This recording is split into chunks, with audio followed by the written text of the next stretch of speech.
Welcome to Telangana real estate deals. ఈరోజు మేము మీకు చూపిస్తున్నాము 3 షటర్స్ రెంట్స్కి అవైలబుల్ ఉన్నది సూర్యానగర్ కాలనీ మల్లాపూర్లో.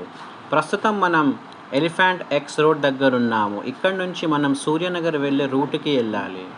ఇలానే మీరు కూడా మీ ప్రాపర్టీ రెంట్కైనా లేదా సేల్ చేయాలనుకుంటే కింద ఇచ్చిన నంబర్కి కాల్ చేయండి. ప్రస్తుతం మనం సూర్యానగర్ మెయిన్ రోడ్ దగ్గర ఉన్నాము. ఇక్కడ నుంచి మనం స్ట్రైట్ వెళ్ళినాక నియర్ బై గవర్నమెంట్ హాస్పిటల్ దగ్గర ఈ ప్రాపర్టీ ఉన్నది. ఇది లెఫ్ట్ సైడ్లో మీరు చూస్తుంటారు. టూలెట్కి 3 షటర్స్ అవైలబుల్ ఉన్నాయి. దీని రెంట్ వచ్చేసి 40,000 రూపీస్. 3 కంబైన్డ్ షటర్స్ ఉన్నాయి లోపటి నుంచి. 5 months అడ్వాన్స్ ఉంది. సైజ్ వచ్చేసి 36/80. Water facility plus toilet facility ఉంది అండ్ కార్ పార్కింగ్ కూడా. ఈ ప్రాపర్టీ మీకు నచ్చితే డైరెక్ట్ ఓనర్కి కాల్ చేయండి. Thank you.